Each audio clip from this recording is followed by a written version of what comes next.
اللہم صلی علی محمد و آل محمد۔ حضرت محمد صلی اللہ علیہ وآلہ وسلم کی ذات مبارکہ ولادت سے لے کے ساری زندگی تک سراپے معجزہ ہے۔ احادیث کی کتابوں میں آپ صلی اللہ علیہ وآلہ وسلم کی زندگی میں رونما ہونے والے معجزات کا ذکر ملتا ہے جو متفق علیہ ہیں۔ ان میں سے کچھ کا ذکر بیان کرتا ہوں۔ حضرت انس رضی اللہ تعالی عنہ فرماتے ہیں کہ حضور نبی اکرم صلی اللہ علیہ وآلہ وسلم کے زمانہ مبارک میں ایک دفعہ اہل مدینہ شدید قحط سے دوچار ہو گئے۔ ایک مرتبہ آپ صلی اللہ علیہ وآلہ وسلم خطبہ جمعہ ارشاد فرما رہے تھے کہ ایک شخص نے کھڑے ہو کر عرض کیا، یا رسول اللہ صلی اللہ علیہ وآلہ وسلم، گھوڑے ہلاک ہو گئے، بکریاں مر گئیں، اللہ تعالیٰ سے دعا کیجئے کہ ہمیں پانی مرحمت فرمائے۔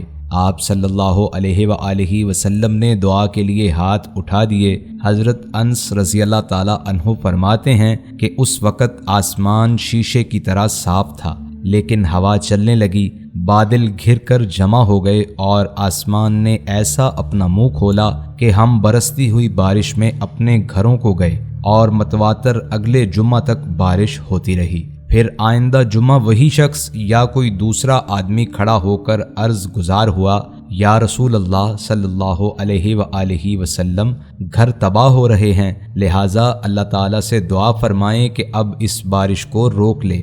تو آپ صلی اللہ علیہ وآلہ وسلم اس شخص کی بات سن کر مسکرا پڑے اور اپنے سر اقدس کے اوپر بارش کی طرف انگلی مبارک سے اشارہ کرتے ہوئے فرمایا، ہمیں چھوڑ کر ہمارے ارد گرد برسو۔ تو ہم نے دیکھا کہ اسی وقت بادل مدینہ منورہ کے اوپر سے ہٹ کر یوں چاروں طرف چھٹ گئے، گویا وہ تاج ہیں، یعنی تاج کی طرح دائرے کی شکل میں پھیل گئے۔ ایک اور جگہ حضرت انس رضی اللہ تعالی عنہ روایت کرتے ہیں کہ حضور نبی اکرم صلی اللہ علیہ وآلہ وسلم کی خدمت اقدس میں پانی کا ایک برتن پیش کیا گیا۔ اس وقت آپ صلی اللہ علیہ وآلہ وسلم زورہ کے مقام پر تھے۔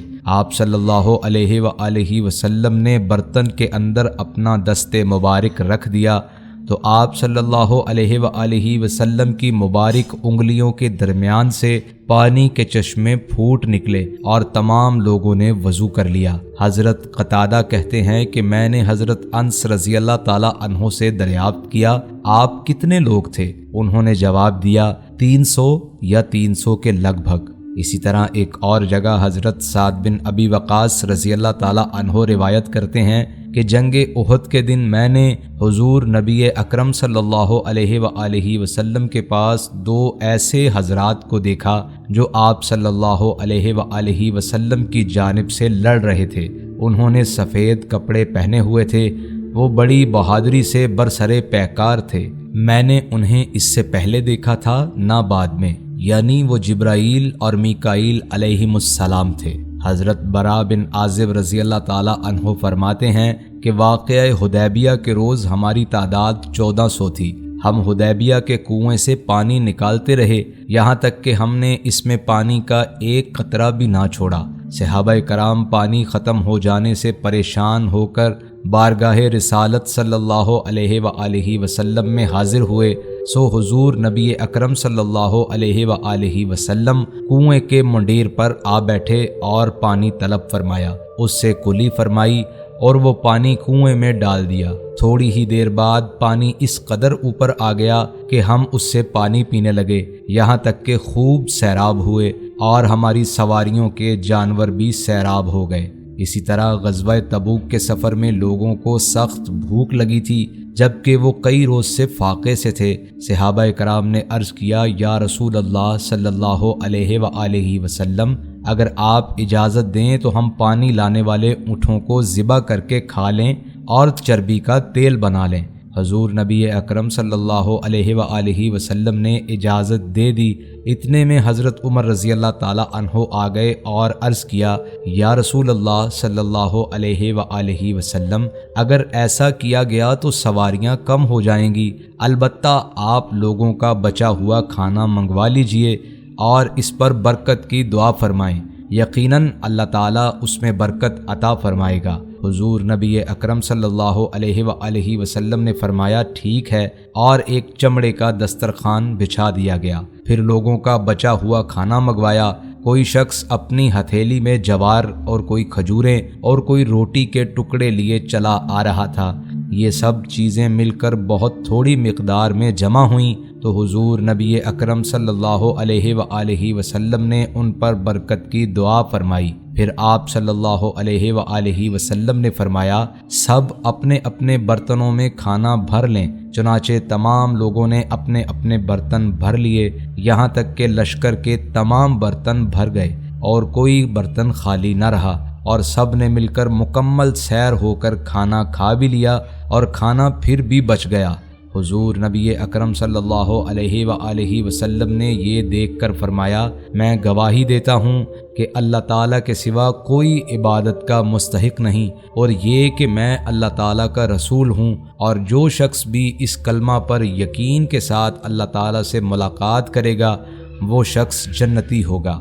حضرت ابو ہریرہ رضی اللہ تعالیٰ عنہ سے روایت ہے کہ رسول اللہ صلی اللہ علیہ وآلہ وسلم نے فرمایا کیا تم یہی دیکھتے ہو کہ دوران نماز میرا منہ ادھر ہوتا ہے؟ اللہ کی قسم مجھ سے تمہارے دلوں کی حالت اور ان کا خشوع و خضوع پوشیدہ ہے، نہ تمہارے ظاہری حالت کے رکوع۔ میں تمہیں اپنی پشت پیچھے بھی اسی طرح دیکھتا ہوں جیسے اپنے سامنے سے دیکھتا ہوں۔ ایک جگہ حضرت عبداللہ بن عباس رضی اللہ تعالیٰ عنہ فرماتے ہیں کہ ایک مرتبہ حضور نبی اکرم صلی اللہ علیہ وآلہ وسلم کے عہد مبارک میں سورج گرہن ہوا، اور آپ صلی اللہ علیہ وآلہ وسلم نے نماز کسوف پڑھائی۔ صحابہ کرام نے عرض کیا یا رسول اللہ صلی اللہ علیہ وآلہ وسلم، ہم نے دیکھا کہ آپ نے اپنی جگہ پر کھڑے کھڑے کوئی چیز پکڑی، پھر ہم نے دیکھا کہ آپ پیچھے ہٹ گئے۔ حضور نبی اکرم صلی اللہ علیہ وآلہ وسلم نے فرمایا مجھے جنت نظر آئی تھی، میں نے اس میں سے ایک خوشہ پکڑ لیا، اگر اسے توڑ لیتا تو تم رہتی دنیا تک اس سے کھاتے رہتے اور وہ ختم نہ ہوتا۔ سبحان اللہ۔ ایک جگہ حضرت انس رضی اللہ تعالیٰ عنہ فرماتے ہیں کہ ایک نصرانی مسلمان ہو گیا اور اس نے سورہ بقرہ اور سورہ آل عمران پڑھ لی، پھر وہ حضور نبی اکرم صلی اللہ علیہ وآلہ وسلم کی خدمت اقدس میں وحی کی کتابت کرنے لگا۔ اس کے بعد وہ پھر نصرانی ہو گیا اور کہتا کہ محمد صلی اللہ علیہ وآلہ وسلم تو اتنا ہی جانتے ہیں جو میں نے لکھ دیا ہے۔ نعوذ باللہ۔ بس اللہ تعالیٰ نے اسے موت دی اور لوگوں نے اسے دفن کر دیا، لیکن اگلی صبح اس کی لاش زمین پر باہر پڑی دیکھی۔ وہ کہنے لگے کہ یہ محمد اور ان کے ساتھیوں نے کیا ہوگا، کیونکہ یہ ان کے پاس سے بھاگ کر آیا تھا، اس لیے انہوں نے ہمارے ساتھی کی قبر کھود ڈالی۔ دوسری مرتبہ ان لوگوں نے اس کے لیے اور گہری قبر کھودی، لیکن اگلی صبح وہ پھر باہر زمین پر پڑا ہوا تھا۔ وہ پھر کہنے لگے کہ یہ محمد صلی اللہ علیہ وآلہ وسلم اور ان کے ساتھیوں کا کام ہے، کیونکہ یہ ان کے پاس سے بھاگ جو آیا تھا، لہٰذا انہوں نے ہمارے ساتھی کی قبر کھود ڈالی۔